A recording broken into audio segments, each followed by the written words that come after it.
जिसमें life long lessons हैं और ज़िंदगी को कैसे इंटरप्रेट करना चाहिए या ज़िंदगी को समझने के लिए ये बुक जो है ना वो आपकी हेल्प कर सकती है एक तरीके से। अच्छा, इस बुक में जो है वो एक्चुअली शेयर कर रहे हैं ऑथर अपनी और अपने जो मेंटोर के प्रोफेसर थे कॉलेज टाइम पे, उनकी जो कन्वर्सेशन होती थी एवरी ट्यूसडे, वो मिलते थे उनके घर पे और उनके प्रोफेसर जो है ना वो एक ऐसी बीमारी में मुब्तला थे जो इनकी लाइफ का आखिरी स्टेज था और ऑथर जो है वो उनसे सीखना चाहते थे लाइफ के लेसन। एक्चुअली ये जो मिस एल्बम थे इनके कॉलेज के प्रोफेसर थे, उनका नाम था मॉरी श्वार्ट्ज, उनके टीचर थे जिनसे वो बहुत इंस्पायर्ड थे। लेकिन हमारी ज़िंदगी में एक टीचर ज़रूर ऐसा होता है जो हमें इंस्पायर करता है और जिसको हम लोग जो ना अपना आइडियल समझते हैं या मतलब उसके जैसा बनना चाहते हैं या उससे कुछ सीखना चाहते हैं। तो मिस एल्बम की ज़िंदगी में ये जो मॉरी श्वार्ट्ज नाम के प्रोफेसर थे, ये इन्होंने बहुत इम्पोर्टेंट रोल प्ले किया इनकी लाइफ को शेप करने के लिए। तो ये कॉलेज के बिल्कुल 15 साल के बाद इनकी मुलाकात इससे हुई थी और जब वो बिल्कुल अपने लास्ट स्टेज पे थे तो वो अपनी इंसाइट्स शेयर करते थे। अच्छा, मिस एल्बम वो खुद मीडिया प्रोफेशनल थे, तो मीडिया में मॉरी श्वार्ट्ज के जब इंटरव्यू होते थे तो वो भी सुनते थे वो और रिकॉर्ड करते थे जो कुछ वो कहते थे। तो ये बुक मुझे इसलिए अच्छी लगी क्योंकि ना इसमें एक दो बातें ऐसी हैं जो हमारी ज़िंदगी की हकीकत है। फॉर एग्ज़ाम्पल इसमें जो ऑथर है वो कहते हैं कि हम जो है वो एक रेड रेस में लगे हुए होते हैं।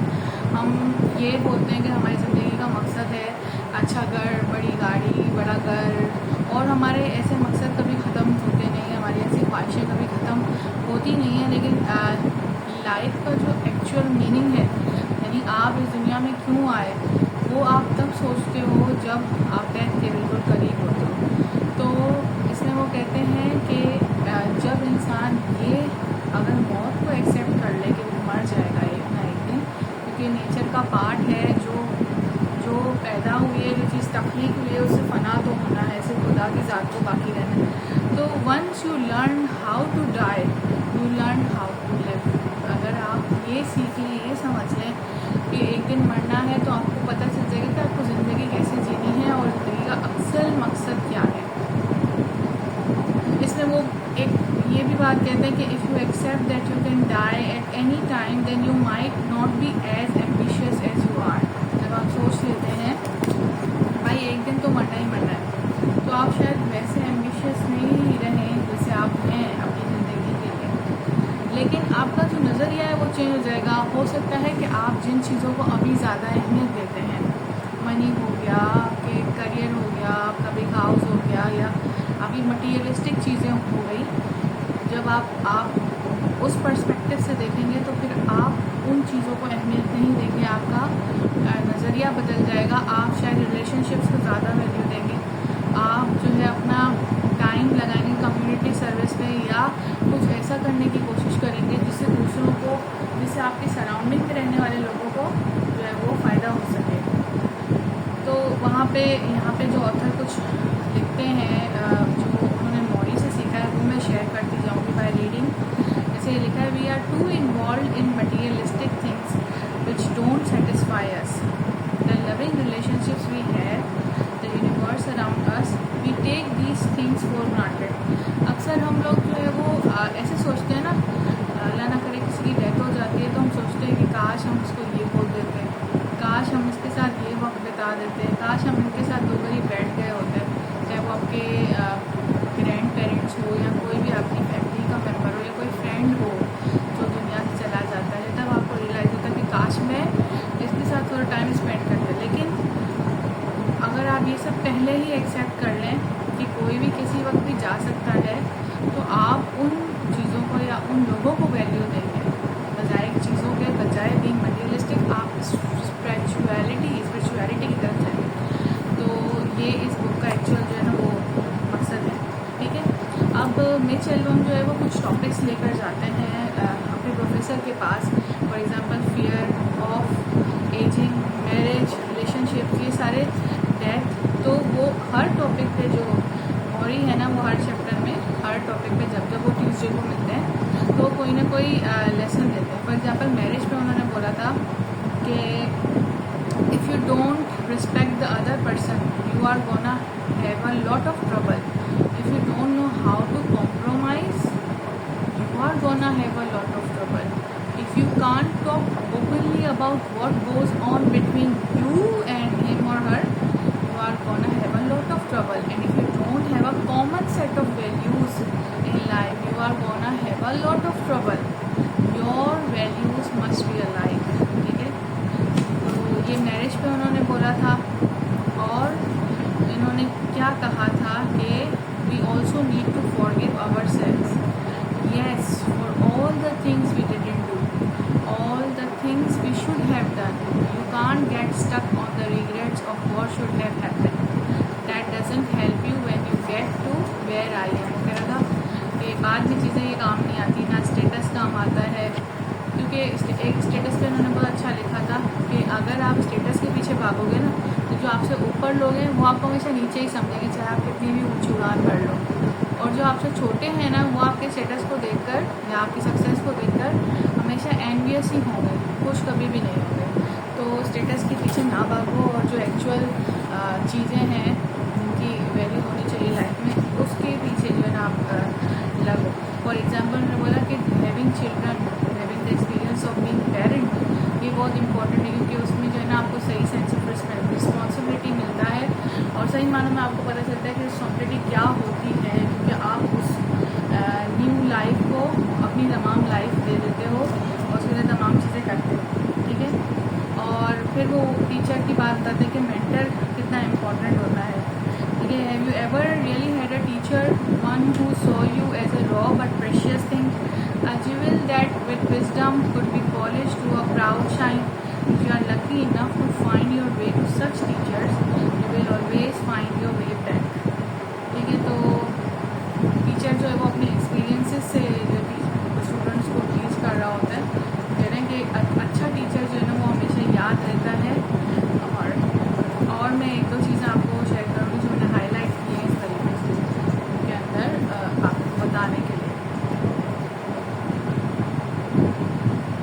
Offering others what you have to give. I don't mean money, Mitch. I mean your time, your concern, your storytelling. It's not so hard.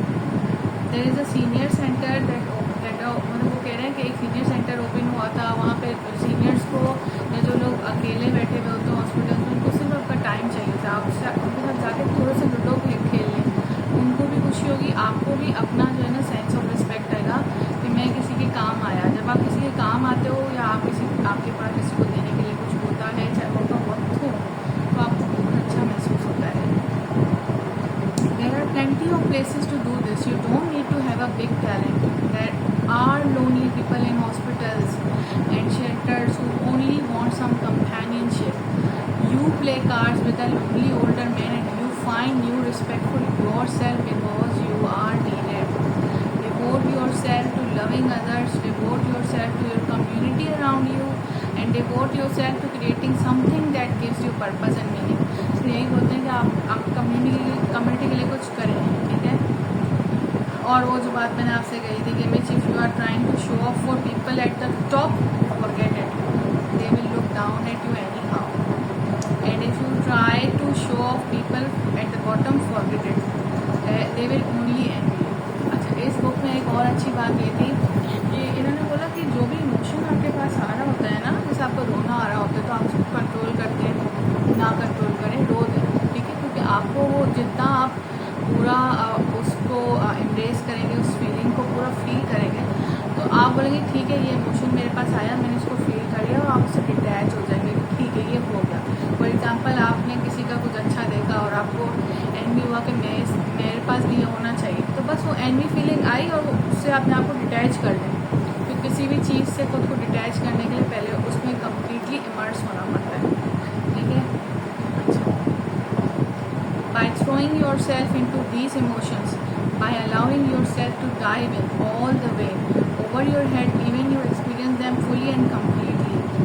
You know what pain is, you know what love is, you know what grief is, and then only you can say, all right, I have experienced this emotion, I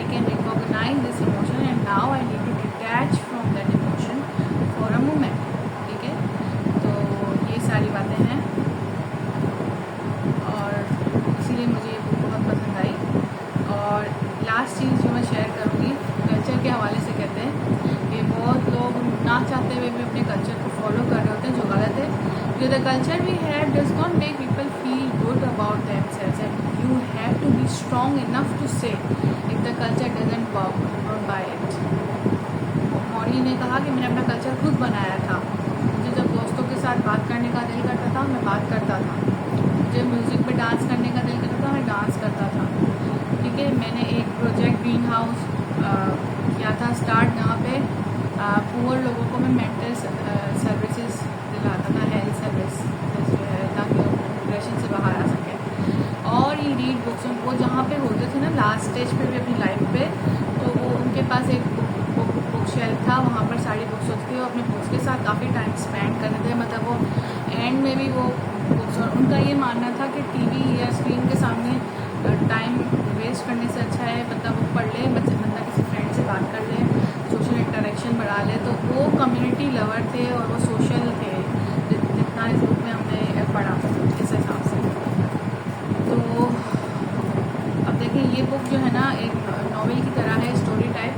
इसमें आप उस बंदे की suffering में देखोगे कि last week में वो कितना बेबस हो जाता है कि वो अपना मतलब मोहताजी जो होती है, लेकिन वो उसमें भी पॉजिटिविटी ढूंढता है। वो हर चीज़ में, ये जो मौरी प्रोफेसर है वो खुश रहते हैं। वो कहते हैं जब हम इस दुनिया में आते हैं तब भी बेबस होते हैं, जब हम इस दुनिया से जाते हैं इस हालत में जाते हैं, जब हमें पता होता है कि हम जाने वाले हैं तब भी हम बेबस होते हैं। तो जो ये बीच की लाइफ होती है उसमें हम लोगों को अपना बेस्ट जीना चाहिए।